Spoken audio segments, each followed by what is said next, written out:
السلام علیکم ورحمۃ اللہ وبرکاتہ۔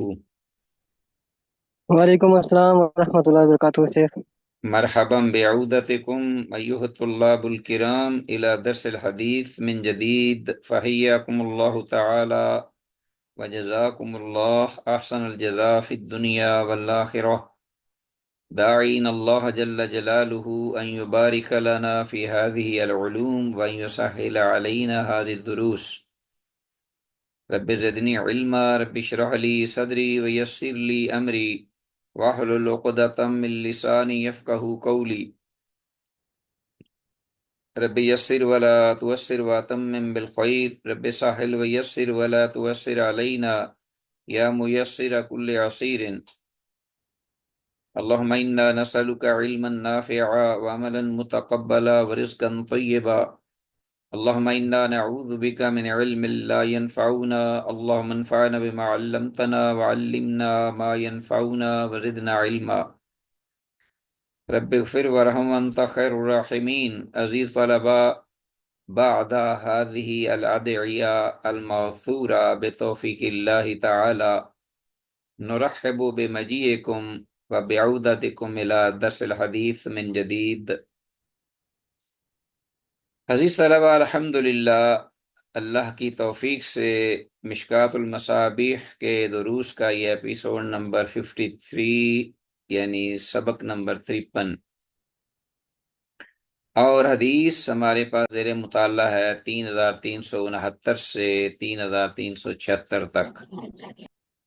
جیسا کہ آپ کو سابقہ جو دروس ہیں ان کے حوالے سے آپ کو بخوبی معلوم ہے کہ یہ کتاب النکاح اور اس کے تحت مختلف ابواب اور ابواب کے تحت ضمن میں کچھ جو فصلیں دی جاتی ہیں اور پھر آگے احادیث کا سلسلہ ہے۔ تو آج بھی ہمارے پاس کتاب النکاح کے سلسلے میں دیکھتے ہیں کہ کون سا باب جو ہم نے شروع بھی کیا تھا پیچھے، اور وہ ہے باب النفقات و باب حق المملوک۔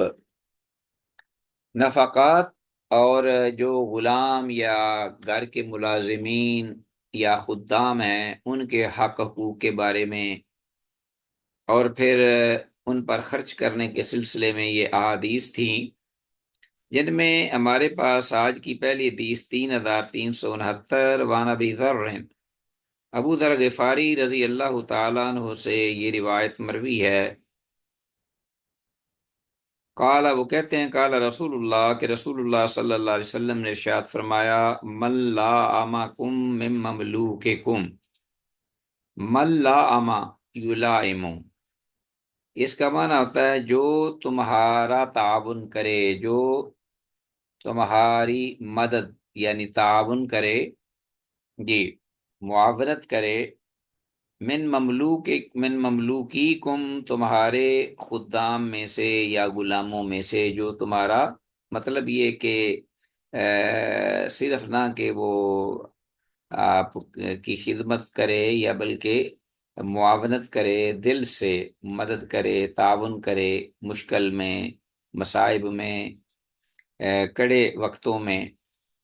فَأَطْعِمُوهُ، تو وہ مخلص آدمی ہے، ہمدرد ہے تمہارا خدام میں سے، تو اس کو تم کھلاؤ، مما تاکلون، ان چیزوں سے جو تم خود کھاتے ہو، وکسو ہو، اور اس کو پہناؤ بھی، مما تکسون، اس لباس سے یا ان کپڑوں سے جو تم پہنتے ہو۔ وَمَن لَّا يُلَائِمُكُم مِّنْهُمْ، اور ان میں سے، ان خدام یا ملازمین میں سے، غلاموں میں سے جو تمہارا تعاون نہیں کرتے یا معاونت نہیں کرتے، دل سے تمہارا تعاون کرنے پہ تیار بھی نہیں ہوتے، فَبِيعُوهُ، تو وہ تمہارے خیر خواہ نہیں ہو سکتے، اس لیے وہ تمہیں نقصان بھی پہنچا سکتے ہیں۔ فَبِيعُوهُ، تو تم ان کو بیچ دو، فروخت کر دو۔ وَلَا تُعَذِّبُوا خَلْقَ اللَّهِ، اور ان کو اپنے پاس رکھ کر ان کو سزا دینا یا ان کو دکھ دینا یا ان کے حقوق پامال کرنا، یہ درست اور جائز نہیں۔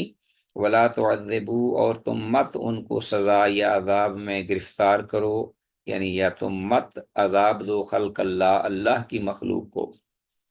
کیونکہ وہ بھی اللہ کی مخلوق ہے، اس لیے بہتر یہ ہے کہ تم ان کو چھوڑ دو، نہ رہے بانس نہ بجے بانسری۔ رواہ احمد و ابو داود، امام احمد اور امام ابو داود رحمہ اللہ دونوں نے اس حدیث کو روایت کیا ہے اپنی اپنی کتب حدیث میں۔ حدیث کی سند صحیح ہے اور حدیث کے الفاظ من لا امکم کو انڈر لائن کیجیے ان الفاظ کو، کہ جو تمہاری معاونت کرے، اطاعت کرے۔ باقی کلیئر ہے۔ نیکسٹ حدیث کی طرف آتے ہیں، 3370 وان سہل بن الحنظلیہ رضی اللہ عنہ، سیدنا سہل بن حنظلیہ رضی اللہ تعالیٰ عنہ سے روایت مروی ہے، قال کہتے ہیں مر رسول اللہ صلی اللہ علیہ وسلم ببعیر، کہ گزر ہوا اللہ کے رسول صلی اللہ علیہ وسلم کا، یا آپ گزرے ایک ایسے اونٹ کے پاس سے، قد لاحق ظہرہ ببطنہ، کہ اس کی جو پشت ہے وہ اس کے پیٹ سے لگی ہوئی تھی۔ کیا مطلب؟ اتنا لاغر تھا، اتنا وہ بیچارہ تھن، کمزور، ویک تھا، کہ اس کا جو اوپر والا حصہ کمر کا ہے ایسے تھا جیسے کہ کمر اور پیٹ اس کا ایک ہی ہوا پڑا ہے۔ مراد اس سے یعنی ایک تعبیر ہے عربی زبان کی بڑی اچھے انداز سے، کہ وہ بہت ہی لاغر اور کمزور تھا۔ قد لاحق ظہرہ ببطنہ، فقال، تو آپ نے فرمایا اتقوا اللہ فی هذه البہائم المعجمۃ، کہ تم لوگ اللہ سے ڈرو ان بے زبان چوپایوں کے بارے میں، جانوروں کے بارے میں جو بے زبان ہیں، المعجماتی، بہائم بہیمہ کی جمع، جانور چوپائے۔ فَارْكَبُوهَا صَالِحَةً، تو جب ان پر سواری کرو تو اس حال میں کہ وہ تندرست و توانا ہوں اور سواری کے قابل ہوں۔ وَاتْرُكُوهَا صَالِحَةً، اور انہیں جب چھوڑو تو پھر اس حال میں ہی چھوڑو کہ وہ اب اس وقت بھی وہ تھکے ہوئے نہ ہوں زیادہ، تو وہ ایکٹیو ہوں اور چست ہوں، تیز ہوں، تھکاوٹ کی وجہ سے وہ بالکل ختم نہ ہو چکے ہوں، گویا کہ ان کو استعمال میں لاؤ ان کی قوت طاقت کے مطابق۔ رواہ ابو داود، اس حدیث کو امام ابو داود رحمہ اللہ نے سنن ابی داود میں روایت کیا ہے۔ البہائم المعجمہ، حدیث کی سند بھی صحیح ہے اس کی، اور اس البہائم المعجمہ، ان کو انڈر لائن کیجیے الفاظ کو، اس کا معنی ہے بے زبان، چپائے یا جانور۔ 3374 عزیز، الفصل الثالث، اسی فصل آ گئی ہے اسی باب کی، عبداللہ بن عباس رضی اللہ عنہما سے، قال کہتے ہیں لما نزل قولہ تعالی، جب آیت اتری یعنی اللہ جل شانہ کا یہ فرمان جب نازل ہوا، ولا تقربوا مال الیتیم الا باللتی ہی احسن، اور مت قریب جاؤ یتیم کے مال کے سوائے اس طریقے سے جو کہ وہ اچھا، عمدہ اور درست اور جائز ہے۔ وقولہ تعالی، اور اسی طرح اللہ تعالی تبارک و تعالیٰ کا یہ جب حکم نازل ہوا، ان الذین یأکلون اموال الیتامی ظلما، کہ بے شک وہ لوگ جو کھاتے ہیں یتیموں کا مال ظلم سے، آگے وہ اس کی جو اپنا وعید ہے، ڈانٹ ہے، ڈپٹ ہے، خوفناک اس کا ذکر ہے آخر تک جب یہ آیت اتری۔ ان طلق من کان عنده یتیم، تو جو بھی اس وقت تھا، اس وقت یہ آیات سن کر وہ چلا فوراً، جس کے پاس بھی کوئی یتیم تھا تو وہ چلا وہاں سے، فَأَزَلَ طَعَامَهُ مِنْ طَعَامِهِ وَشَرَابَهُ مِنْ شَرَابِهِ، تو اس نے الگ کر لیا اپنے اناج کو یتیم کے اناج سے، کھانے پینے کی اشیاء سے، وَشَرَابَهُ، اور اپنے پینے کے سامان کو، جو لیکوڈ تھا، من شرابه، اس یتیم کے پینے کے سامان سے الگ کر دیا یا اشیاء سے الگ کر دیا۔ فَإِذَا فَضَلَ مِنْ طَعَامِ الْيَتِيمِ وَشَرَابِهِ شَيْءٌ، تو جب زائد بچ جاتا یتیم کے کھانے پینے سے کوئی چیز، من طعام الیتیم وشرابه شیء، کوئی چیز بھی جب کھانے پینے سے کوئی بچ جاتی، یتیم کے مال یعنی کھانے پینے سے کوئی چیز بچ جاتی، حُبِسَ لَهُ، تو اس کو وہ روک لیا جاتا، چھوڑ دیا جاتا اسی طرح، حتیٰ یاکلہ او یفسدا، یہاں تک کہ وہ یتیم خود اس کو کھا پی لے یا پھر وہ خراب ہو جائے۔ ٹھیک ہے جی۔ فاشتد ذلک علیہم، تو یہ معاملہ چلتا رہا ان آیات کے نزول کے بعد، جن میں یہ ڈانٹ اور ڈپٹ تھی اور وعید تھی، سزا کا ذکر تھا، یہ معاملہ چلتا رہا۔ فاشتد ذلک علیہم، یہاں تک کہ یہ معاملہ لوگوں پر گراں گزرا، یعنی یہ ایسا گراں گزرا کہ بہت سارا مال ضائع ہونے لگا اور لوگ پریشان ہو گئے۔ فَذَكَرُوا ذَلِكَ لِرَسُولِ اللہ، تو پھر انہوں نے اسی بات کا تذکرہ کیا رسول اللہ صلی اللہ علیہ وسلم کی ذات اقدس کے پاس۔ فَأَنزَلَ اللہ تعالیٰ، تب اللہ پاک نے یہ اپنا حکم اتارا، نازل فرمایا، وَيَسْأَلُونَكَ عَنِ الْيَتَامَى، اور وہ پیغمبر آپ سے پوچھتے ہیں یتیموں کے اموال اسباب کے بارے میں۔ قل کہہ دو، اصلاح لہم خیر، ان کے لیے اصلاح کرنا، ان کے لیے کوئی چیز درست کرنا، بچانا، حفاظت کرنا، ان کی خیر خواہی کرنا، سارا اسی میں آ جاتا ہے۔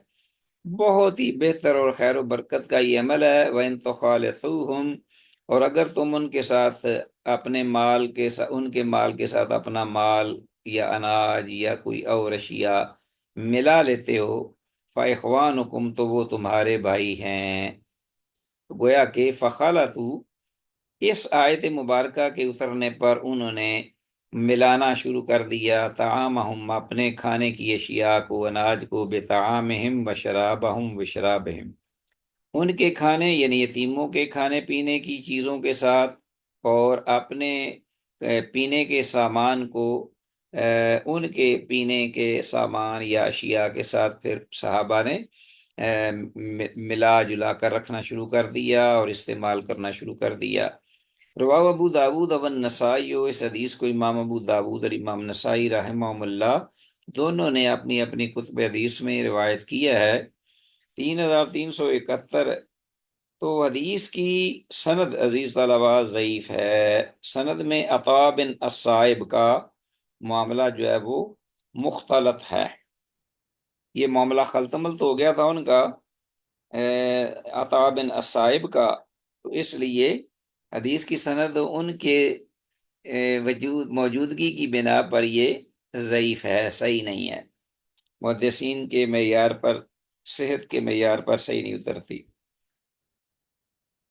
مگر اس کے باوجود یتیموں اور اپنے کھانے پینے کو ملانے میں نیک نیت ہونا، ہاں جی، درست ہونا، اور ان کی ہمدردی و اصلاح جو ہے وہ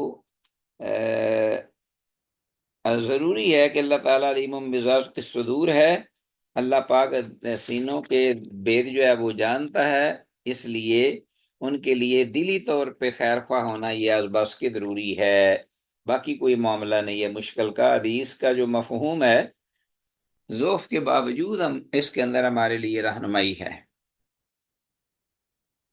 3372 حدیث آگے آئے گی ہمارے پاس۔ وعن ابی موسیٰ، ابو موسیٰ عاشری رضی اللہ تعالیٰ عنہ سے روایت ہے، کہتے ہیں لعن رسول اللہ، اللہ کے رسول صلی اللہ علیہ وسلم نے پھٹکار ڈالی، لعنت، من، اس شخص پر، فرقا بین الوالد و والدہ، اس آقا پر، اس مالک پر جو جدا کر دے بچے کو، والد کو، و والدہ، اور اس کی اولاد کے درمیان جو فرق ڈال دے یا جو ان کو جدا کر دے والد کو اولاد سے، وبین الاخی وبین اخیہ، اور بھائی کو بھائی کے درمیان سے الگ کر دے، دونوں کے درمیان جدائی ڈال دے۔ رواہ ابن ماجہ تھا والدارقطنی، اس امام ابن ماجہ اور امام دارقطنی رحمہم اللہ دونوں نے اس حدیث کو روایت کیا ہے، اور اس حدیث کی بھی سند ضعیف ہے، اس لیے کہ سند میں ابراہیم بن اسماعیل بن مجمع الانصاری ضعیف راوی ہے، ابراہیم بن اسماعیل بن مجمع الانصاری ضعیف راوی ہے۔ ٹھیک ہے جی۔ بہرحال اہل حدیث، اہل علم جو ہیں ان کا عمل اسی حدیث کے ہی مطابق ہے، جبکہ احناف جو ہیں وہ چھوٹے کو محرم سے الگ کرنا مکروہ اور بڑے کو جدا کرنا جائز سمجھتے ہیں۔ اہل حدیث تو یہی کہتے ہیں کہ حدیث پر عمل ہو جہاں تک ممکن ہو سکے، جیسا کہ آگے بھی آ رہی ہیں حدیثیں، اور اس پر وعید بھی ہے، کچھ ڈانٹ ڈپٹ بھی ہے۔ تو بہرحال احناف جو ہیں ان کا یہ اپنا موقف ہے کہ اگر چھوٹا ہے تو اس کو الگ اگر کیا جائے بڑے سے، اور آپس میں دو بھائی ہیں یا دونوں قریبی ہیں، رشتہ دار ہیں، خونی تعلق والے ہیں، باپ بیٹا یا مطلب بھائی بھائی، تو چھوٹے کو بڑے سے الگ کرنا یہ تو مکروہ ہے، حرام پھر بھی نہیں۔ لیکن بڑا اگر ہو، بڑے ہوں تو ان کو جدا کرنا جائز ہے، کوئی حرج نہیں، جو بالغ ہو جاتے ہیں۔ واللہ اعلم۔ اگلی حدیث نیکسٹ ون عبداللہ بن مسعود، عبداللہ بن مسعود رضی اللہ تعالیٰ عنہ سے یہ روایت ہے، کہتے ہیں قال کان النبی، اللہ کے نبی صلی اللہ علیہ وسلم اذا اوتی بالسبع، جب ان کے پاس، اللہ کے نبی صلی اللہ علیہ وسلم کے پاس کوئی قیدی لائے جاتے، اعطا اہل البیت جمیعا، تو آپ دے دیتے سب کو ایک ہی گھر والوں کے ہاتھوں، ایک ہی گھر والے جو ہوتے تھے انہی کے ہاتھوں سب کو دے دیتے، وہ کٹھے، الگ الگ ان کو جدا جدا نہیں کیا کرتے تھے۔ کراہیت ان یفرق بینہم، ناپسند جانتے ہوئے اس بات کو کہ ان کے درمیان جدائی ڈال دی جائے۔ یہ کلیئر ہے بات، مطلب ایک انسانیت کا جو اپنا ہے شرف اور کمال، اس کا بھی یہ تقاضا ہے کہ انسان جو ہے انسان ہے، چوپایا نہیں، جانور نہیں۔ تو انسان اگر ممکن ہو، اگر ہاں کوئی بڑی مجبوری ہو جس کے بغیر چارہ نہ ہو، تو وہ وہاں تو ممکن ہوگا، اس کے لیے جائز بھی ہوگا۔ لیکن اگر ممکن ہے ان کو اکٹھا رکھنا، الگ الگ وہ نہ ہوں، تو یہ ایک انسانی ہمدردی کا تقاضا ہے، اور اس پر انشاءاللہ اسے ثواب اجر بھی ملے گا۔ رواہ ابن ماجہ، اسے امام ابن ماجہ نے روایت کیا اس حدیث کو 3373۔ حدیث کی سند انتہائی ضعیف ہے۔ دیکھیے یہ ہے اہل علم کی امانت۔ اب جب اگر اس کے دیکھا جائے متن کو، یا اس میں جو ذکر ہوا ہے مسئلہ، تو اس کے بارے میں کسی کو اختلاف نہیں، لیکن چونکہ سند جو ہے انتہائی ضعیف ہے، اس لیے اہل علم نے اس کو کلیئر انداز سے واضح یہ بتا دیا کہ سند میں دیگر علتوں کے ساتھ ساتھ جابر جوفی بڑا معروف راوی ہے، ضعیف راوی ہے، کیونکہ یہ شیعہ تھا، رافضی تھا، مدلس بھی تھا، اور متہم بالکذب، یعنی اس پر اتہام بھی ہے، جھوٹ کی تہمت بھی ہے، تو ضعیف یہ اپنا سند کے اندر آ گیا ہے جابر جوفی۔ یہ اپنے ذہن میں رکھیے گا، اس حدیث راوی کو پوچھا جا سکتا ہے آپ سے۔ السلام علیکم۔ جی وعلیکم السلام ورحمۃ اللہ۔ سر یہ میں جو ابھی میں آپ نے بولنے ہی لگا تھا کہ آپ میرے ساتھ رہا کریں، کچھ پوچھا کریں، کچھ پتہ چلے مجھے کہ آپ سن بھی رہے ہیں۔ جی ماشاء جی اللہ، بارک اللہ فیکم۔ آمین۔ جی سر، ابھی جو آپ نے ذکر کیا کہ اہل حدیث کا جو عمل ہے وہ اسی پر ہے، لیکن حناف کہتے ہیں کہ جو چھوٹا ہو یعنی اس کو الگ کرنا مکروہ ہے، حرام پھر بھی نہیں کہتے، لیکن اگر بڑا ہے تو وہ جائز ہے، تو سر وہ یہ کس بیس پہ کہتے ہیں؟ وہ اسی بیس پہ کہتے ہیں کہ اب ایک مالک ہے تو اس کو ظاہر ہے کہ اپنا اگر نہیں مل رہا کوئی دوسرا، تو وہ ایک دونوں کو یا تینوں کو یا چار کو بیچنا چاہتا ہے، اور وہ بڑے بڑے ہو گئے ہیں، عمر سے بہت آگے، اولاد والے ہیں، یا مطلب یہ ہے، لیکن ہیں آپس میں بھائی بھائی، تو اب وہ ایک کو رکھنا چاہتا ہے، ایک کو بیچنا چاہتا ہے، تو وہ صرف اس لیے اپنا نقصان برداشت کر لے اور دونوں کو روکے رکھے، اوکے، یہ ان کو یہ جدا جدا نہ ہو جائیں، اور اس کو ضرورت تو ہے نہیں سب کی، ایک کی ضرورت ہے یا دو کی ضرورت ہے، اور کچھ کو وہ بیچنا چاہتا ہے، تو ہیں وہ آپس میں بھائی، تو اب اگر تو وہ بالغ ہیں تو ان میں کوئی حرج نہیں، وہ ان کو بیچ دے، الگ الگ کرے ان کو۔ ہاں اگر چھوٹے ہیں جن کو جو ایک دوسرے کو اپنا دوسروں کی جدائی جو ہے وہ ان کو محسوس کرتے ہیں، اور ان پہ ان کو صدمہ بھی ہوتا ہے اور پریشانی بھی ہوتی ہے، چھوٹے بچے ہیں، نابالغ ہیں، بھائی بھائی ہیں، تو بات سمجھ میں آتی ہے، انڈرسٹوڈ ہے کہ ان کو جہاں تک ممکن ہو سکے، تو اس کو اناف کہتے ہیں۔ یہ تو ہم مکروہ کہہ سکتے ہیں نہ کہ یہ ناپسند معاملہ ہے، پھر بھی وہ کہتے ہیں کہ حرام نہیں ہے مالک کے لیے، اگر وہ کسی کو الگ کر بھی دیتا ہے تو یہ حرام نہیں۔ تو بہرحال ایک بات احناف کی بھی ذہن میں سمجھ میں آ رہی ہے کہ اگر 8 10 بچے ہیں، وہ اکٹھے ہیں، اور والد ان کو جو آقا ہے وہ ان سب کو نہیں رکھنا چاہتا، وہ نقصان ہو رہا ہے اس کو، یا وہ اکٹھے رہ کر بعض دفعہ آپ کو پتہ ہے کہ بھائی بھائی جو سگے ہوتے ہیں آزاد، ان کو ایک جگہ پہ رکھنا جو ہے بعض دفعہ لڑائیاں آئے دن، خاص طور پہ جب تھوڑے سے بڑے ہو جاتے ہیں، وہ ہوتے بھائی ہیں بہنیں بھی، تو ایک ہی گھر میں جناب اب وہ آدمی والدین مجبور ہو جاتے ہیں کہ ان کو الگ الگ رکھا جائے، پھر وہ معاملہ جو ہے وہ ٹھیک ہو جاتا ہے۔ تو یہ بھی مسائل ہوتے ہیں ان کو سامنے رکھتے ہوئے، تو اس کو اگر حرام قرار دے دیا جائے تو پھر کئی ایک مسائل اور رکاوٹیں بنتی ہیں۔ تو غالباً احناف نے اس کو اسی معنی میں لے کر یہ کہا ہے۔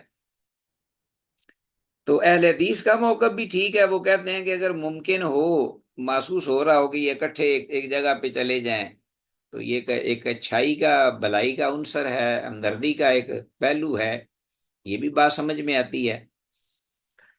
تو معاملہ یہی ہے کہ دونوں طرف کچھ رکھا جائے، معاملہ فلیکسیبل، سختی نہ کی جائے، تو حالات کو دیکھ کر اس کے مطابق بندہ جو ہے وہ عمل کر لے۔ تو یہ بہرحال آج کل تو معاملہ ختم ہو گیا ہے اس قسم کا، زر خرید جو غلام تھے، اس لیے زیادہ تر اس بات پہ نہیں پڑا جاتا۔ لیکن جیسا میں نے کہا ہے کہ ہمارے ہاں دو بہنیں ہیں، وہ ایک ہی گھر میں ہمارے پاس کام کر رہی ہیں، تو ہم نے اسی لیے ان کو گھر میں رکھا ہے دونوں کو، کیونکہ اور بھی کچھ تھے جو کہہ رہے تھے کہ ہمیں کام چاہیے، اور ان میں ہو سکتا ہے کچھ اچھے بھی لوگ ہمیں مل سکتے ہوں، لیکن ہم نے ان دونوں کو پریفر کیا تاکہ وہ بہنیں دونوں اکٹھی ہوں ہمارے پاس ہی، اور آپس میں دکھ سکھ بھی کر لیں، اور اگر ایک بیچاری بعض بیمار ہو جاتی ہے تو دوسری اس کی جگہ کام کر لیتی ہے، ڈیوٹی دے دیتی ہے۔ تو کئی ایک فائدے ہیں، ایک کا بچہ ہوتا ہے دوسرا نہیں سنبھال سکتی، تو ایک دوسری جو ہے اس کو سنبھال لیتی ہے، تو کام بھی متاثر نہیں ہوتا۔ یہ بھی چیزیں ہیں، یہ بھی فائدے ہیں، حالات پہ یہ ڈیپینڈ کرتا ہے، زیادہ بات تو یہ واللہ اعلم وعلم بالصواب۔ آگے چلیں جی۔ جی سر۔ 3374 حدیث ہے یہ ابو ہریرہ رضی اللہ عنہ سے، ان رسول اللہ صلی اللہ علیہ وسلم قال، اللہ کے رسول صلی اللہ علیہ وسلم نے ارشاد فرمایا، الا انبئکم بشرارکم، کیا میں تمہیں نہ بتاؤں تم میں جو سب سے زیادہ شریر قسم کے لوگ ہیں، برے، ان کی بابت میں تمہیں خبر نہ دوں؟ اللہ دی وہ یاکل وحدہ، جو اکیلا تنہا ہی کھاتا ہے، وَيَجْلِدُ عَبْدَهُ، اور اپنے غلام کو وہ مارتا ہے، سزا دیتا ہے جسمانی، ہاں جی، وَيَمْنَعُ رِفْدَهُ، اور روک دیتا ہے اپنے تحفے کو، اپنے گفٹ کو، اپنے ہدیے کو اس شخص سے جس کا وہ مستحق ہو۔ وَيَمْنَعُ رِفْدَهُ، یہ ہم عبارت جو ہے یہ محفوظ مانیں گے، اپنے اصل معنی تو یہی ہے کہ وہ اپنے گفٹ کو یا عطیے کو روک دیتا ہے، مراد یہی ہے کہ جس کو دینا ہو یا دینا چاہیے اسے وہ روک دیتا ہے۔ رواہ رزین، اور اس امام رزین نے روایت کیا ہے، اور رزین میں یہ حدیث نہیں پائی گئی، جب اہل تحقیق نے صاحب مشکات المصابیح نے تو یہ مخرج بیان کر دیا رواہ رزین، لیکن جب اہل علم نے دیکھا تو یہ رزین میں شروع میں حدیث ہی نہیں۔ البتہ امام طبرانی کے ہاں اس کا ایک جزوی طور پر ایک شاہد موجود ہے، جس میں بھی ابن میمون متروک راوی ہے، اگر اس شاہد کو بھی دیکھیے تو اس کی روایت میں بھی جو سند ہے اس میں بھی راوی ابن میمون آ گیا ہے، جو متروک الحدیث ہے، متروک راوی ہے محدثین کے ہاں، تو لہٰذا وہ بھی حدیث جو ہے امام طبرانی کے ہاں جزوی اعتبار سے وہ بھی یہ شاہد ہے اس کا، تو وہ ٹھیک نہیں اپنا سند کے اعتبار سے۔ بہرحال یہ قابل حجت نہیں ہے حدیث۔ وعن ابی بکر صدیق، ابو بکر صدیق رضی اللہ عنہ سے یہ روایت مروی ہے، وہ کہتے ہیں قال قال رسول اللہ، کہ رسول اللہ صلی اللہ علیہ وسلم نے ارشاد فرمایا، لا يدخل الجنت سیء الملکۃ، جنت میں داخل نہیں ہو سکے گا غلاموں پر، خادموں پر، ملازموں پر ظلم کرنے والا جو مالک ہے، آقا، وہ جنت میں داخل نہیں ہو سکے گا۔ قالوا صحابہ رضوان اللہ علیہ مجمعین نے کہا، یا رسول اللہ، اللہ کے رسول، الیس اخبرتنا، کیا آپ نے ہمیں یہ بات نہیں بتائی کہ ان هذه الامۃ، کہ بے شک یہ امت جو ہماری ہے، آپ کی امت قیامت تک، اکثر الامم، امتوں میں سے سب سے زیادہ ہوگی، مملوکین و یتاما، ہاں مملوک غلاموں کے رکھنے اور یتیموں کے ہونے کے اعتبار سے۔ ہاں جی، کیا آپ نے اللہ کے رسول ہمیں یہ نہیں بتایا کہ اس امت کے سب سے زیادہ غلام ہوں گے اور اسی طرح یتیم بھی اس امت میں سب سے زیادہ ہوں گے؟ کیونکہ تعداد بھی بہت زیادہ ہوگی نا، تو اسی ریشو سے، اسی تناسب سے یہ لوگ بھی زیادہ ہوں گے، ظاہر ہے۔ کال آپ نے فرمایا نعم، ہاں میں نے یہ کہا تھا۔ تو تم کیا کرو، تم ایسا کرو کہ فاکرموہم، تم ان کی عزت کیا کرو، کا کرامت اولادکم، اسی طرح جس طرح کہ تم اپنی اولاد، اپنی جو سگی ہے اس کے ساتھ تم اچھا برتاؤ کرتے ہو، اسی طرح ان کے ساتھ بھی اچھا برتاؤ کرنا، اچھا معاملہ رکھنا۔ وَأَطْعِمُوهُم مِّمَّا تَأْكُلُونَ، اور تم ان کو بھی کھلانا وہی انہی چیزوں کو، انہی چیزوں سے، اشیاء سے جو تم خود کھاتے ہو یا کھاؤ گے۔ وَأَطْعِمُوهُم مِّمَّا تَأْكُلُونَ، قالوا، آگے انہوں نے یہ کہا، وَمَا تَنفَعُنَا الدُّنْيَا، کون سا عمل ہے یا انداز کہ جو کہ ہمیں دنیا میں بہت زیادہ نفع بخش ہو ہمارے لیے؟ کون سی چیز ہے جو ہمیں دنیاوی اعتبار سے بھی اور اس کا اجر ہمیں آخرت میں بھی ملے، جو ہمارے لیے فائدہ مند ہے؟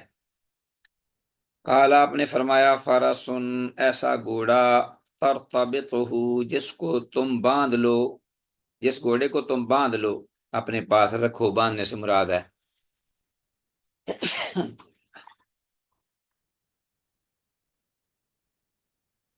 ایسا گھوڑا جس کو تم باندھ لو اپنے پاس، تو قاتل علیہ فی سبیل اللہ، اور تم پھر لڑائی کرو اس پر بیٹھ کر اللہ کی راہ میں۔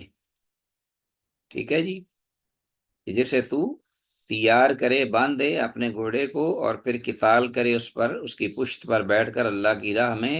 وَمَمْلُوكٌ يَكْفِيكَ، اور ایسا مملوک، ایسا غلام، یکفی کا، جو تجھے کفایت کرے، یعنی تیری ضروریات کو، جو کہ تیرے مسائل ہیں، جو تیرے کام ہیں، ان کو نپٹانے میں تجھے کافی ہو، تو وہ بھی غلام، وہ بھی تیرے لیے ایک سعادت مندی کا باعث ہے دنیا میں۔ فَإِذَا صَلَّى وَهُوَ أَخُوكَ، تو جب وہ نماز پڑھے تو وہ تیرا بھائی بھی ہے۔ تو گویا کہ نماز کو اللہ کے نبی صلی اللہ علیہ وسلم نے اتنی زیادہ اہمیت دی کہ نمازی آدمی، خواہ وہ آپ کا اس کے ساتھ کوئی تعلق ہو یا نہ ہو، بلکہ اتنا فرق ہو کہ آپ آقا ہیں، وہ غلام ہے، اور آپ کا زر خرید غلام ہے، تو نماز ایک ایسا عمل ہے کہ جس کے ہوتے ہوئے آپس میں جو رشتہ قائم ہو جاتا ہے، وہ غلامی اور آقاؤں کا فرق مٹ جاتا ہے، اور وہ بھائی بھائی بن جاتے ہیں۔ رواہ ابن ماجہ، اسے امام ابن ماجہ نے روایت کیا ہے 3375۔ تو آپ نے نماز کو ایک کسوٹی قرار دے دیا آپس میں، جیسا کہ قرآن مجید میں ہے، فَإِنْ أَقَامُوا الصَّلَاةَ وَآتَوُا الزَّكَاةَ فَإِخْوَانُكُمْ فِي الدِّينِ۔ اللہ اکبر، سورہ توبہ میں 3375 حدیث آ گئی۔ تو ایک تو یہ ہے کہ حدیث کی سند ضعیف ہے، سند میں فرقد، ضعیف راوی موجود ہے، فرقد آدمی ہے، شخص، راوی ضعیف ہے۔ حدیث کی عبارت وَمَمْلُوكٌ يَكْفِيكَ فَإِذَا صَلَّى فَهُوَ أَخُوكَ، اس کو انڈر لائن کیجئے اور اس کا ترجمہ ذہن نشین رکھیے، اور مطلب یہی ہے حدیث کا کہ اگر وہ نماز پڑھتا ہے تو تب اس میں اور تیرے بھائی میں کوئی فرق نہیں۔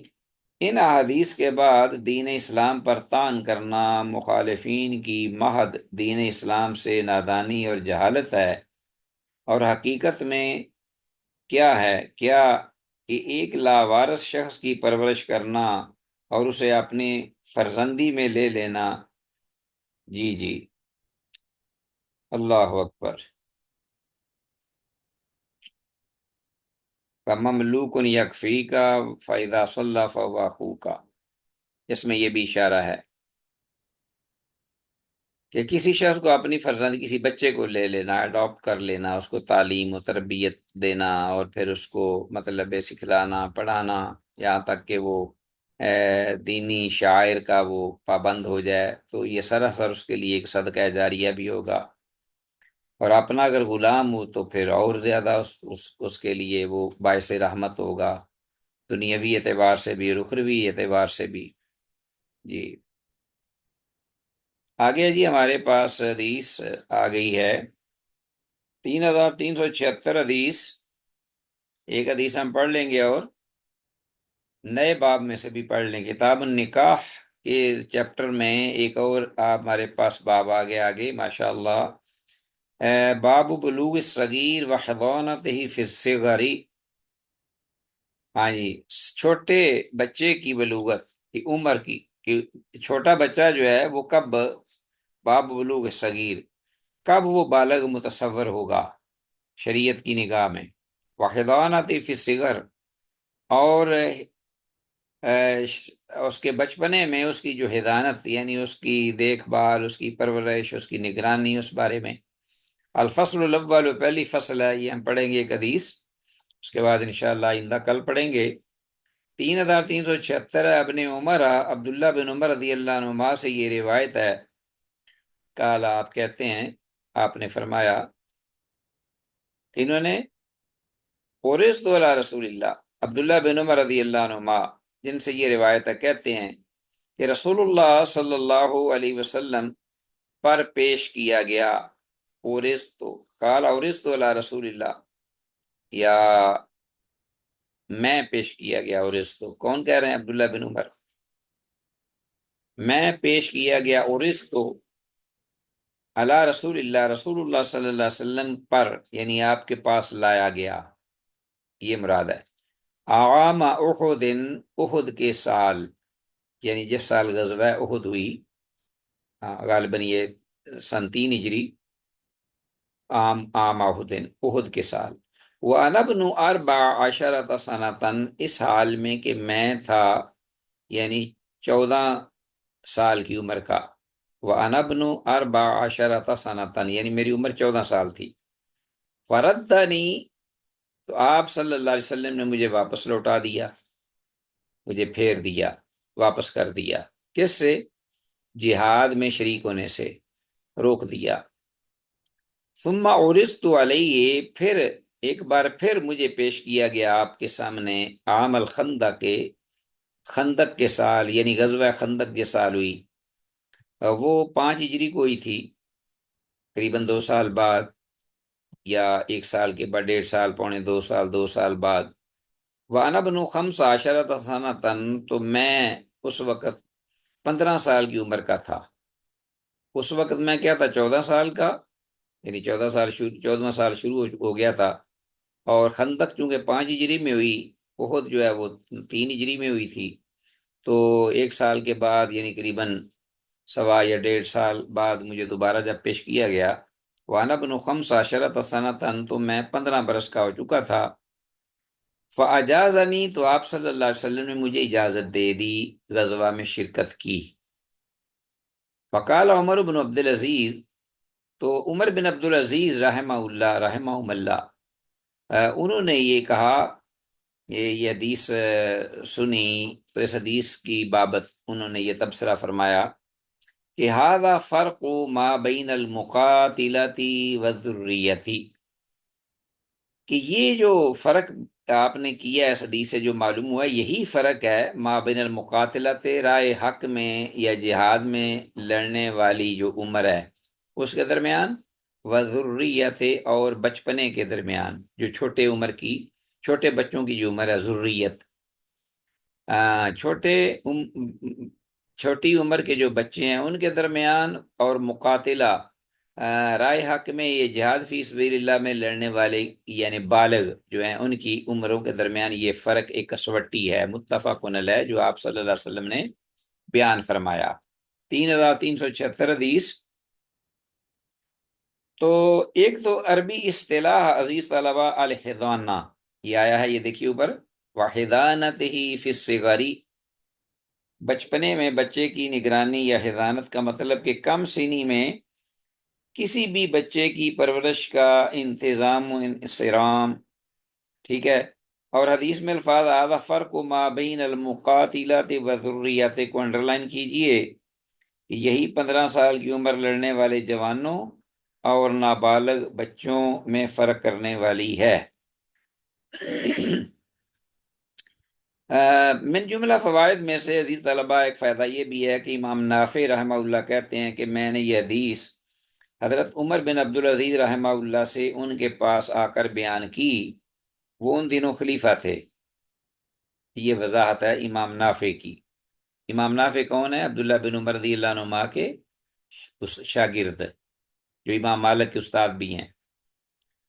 تو کہتے ہیں کہ میں نے یہ حدیث عمر بن عبدالعزیز جب خلیفہ تھے رحمہ اللہ، تو ان کے پاس میں نے یہ جا کر جب بیان کی تو انہوں نے کہا کہ یہی حد ہے بالغ اور نابالغ لوگوں کی، اور انہوں نے اپنے عاملین کو لکھ دیا کہ جو شخص 15 برس کا ہو اس کا حصہ لگائیں، اور جو 15 برس سے کم ہو اس کو بچوں میں ہی شریک رکھیں یا بچوں میں انہیں شامل کر دیں۔ جیسے ہمارے ہاں ایک شناختی کارڈ کی عمر حد ہے 18 برس، تو 18 برس جو ہے اس کو ایک بنا کر انہوں نے مناسب سا ہماری گورنمنٹ نے تو اپنا آئی ڈی جو ہے آئیڈینٹی کارڈ وہ بناتے ہیں، اس سے پہلے وہ فارم بے ہی چلتا ہے۔ تو یہ بھی اسی طرح اپنا انہوں نے اس وقت یہ قید جو ہے یہ لگائی تھی، اور میں یہ سمجھتا ہوں کہ یہ جو 15 برس ہے نا، یہ سب سے بیسٹ ہے، کیونکہ اس میں حدیث بھی آ گئی اور حدیث بالکل صحیح ہے۔ 18 کی بجائے 15 برس ہو جائے تو یہ سب سے بیسٹ ہے، خواہ وہ بچی ہو یا بچہ، کیونکہ اس وقت آپ دیکھتے ہیں کہ سن رہے ہو عزیز طلبا؟ جی سر۔ ہاں، ٹائم تو آپ نام کا شیخ۔ جی ٹائم تو آپ کا ہو چکا ہے، لیکن میں کہتا ہوں چلیں آخری پیریڈ ہے ہمارا، 1-2 منٹ آپ کو ذرا اور لگا دیے جائیں، 2 منٹ رہ گئے۔ تو کوئی مسئلہ نہیں۔ اب اس وقت یہ معاملہ بنا ہوا ہے کہ اب دیکھو نا، میرا بیٹا ہے تو وہ چھوٹا، وہ عمر اس کی وہ ماشاءاللہ بڑا اونچا لمبا ہو گیا ہے، اور اپنا دیکھنے کو خاصی عمر لگتی ہے اس کی، لیکن ہے وہ بھی چھوٹا ہی۔ تو وہ بیچارے کو مسئلہ بنا ہوا ہے، اس کا وہ اپنا شناختی کارڈ نہیں ہے، اور نہ ہی اس کا وہ اپنا لائسنس بنتا ہے، کیونکہ اس لائسنس بنتا ہے شناختی کارڈ بننے کے بعد۔ تو بڑا ایک پرابلم ہمیں بنا ہوا ہے کہ وہ جا نہیں سکتا، ہمیں بھیجنا پڑتا ہے کسی کو اس کو لے جانے میں، یا پھر وہ رسک پہ جاتا ہے موٹر بائک پہ، اور بڑا ہمیں پریشان ہوتے ہیں کہ کسی بھی وقت پولیس جو ہے وہ اگر اس کو پکڑ لے گی تو آپ کو پتہ ہی ہے جو کو آج کل جو معاملہ ہے بنا ہوا۔ تو ماشاءاللہ 15 برس بڑی ایک ایسی عمر ہے جس میں بچے جو ہیں وہ ماشاءاللہ سمجھدار میچور بھی ہو جاتے ہیں، اور ان کا کارڈ بننا چاہیے۔ بہترین عمر ہے یہ، اچھی عمر ہے۔ آپ جانتے ہی ہیں محمد بن قاسم رحمہ اللہ نے کس ایج میں عمر میں یہاں سندھ آ کر فتح کر لیا تھا، غالباً 17 سال کی عمر تھی۔ تو اسی طرح بچیاں ہیں وہ بڑی جلدی ماشاءاللہ وہ سن بلوغت کو جب پہنچ جاتی ہیں تو کئی مسائل ہوتے ہیں ان کا پاس کارڈ نہیں ہوتا کو اپنا، اور اسی طرح شادی بیاہ بھی بچوں کا بالکل جب بالغ ہو جائیں تو انہیں ان کا کار دینا چاہیے، اور جب وہ کارڈ ہی نہ بنا ہو تو وہ کئی مسائل سامنے آتے ہیں۔ بہرحال اس اعتبار سے میں سمجھتا ہوں کہ یہ حدیث بہترین ایک ہمارے پاس ایک کسوٹی ہے ٹھنڈک، اس کو 18 کی بجائے 15 ہونا چاہیے عمر جو ہے۔ جی وما توفیقنا الا باللہ، اور کوئی کوشچن ہو کسی کے پاس؟ 1-2 منٹ ہیں ہمارے پاس، ایک وَإِلَّا فَلَا، انشاءاللہ وَإِلَى اللِّقَاءِ، والسلام علیکم ورحمۃ اللہ وبرکاتہ۔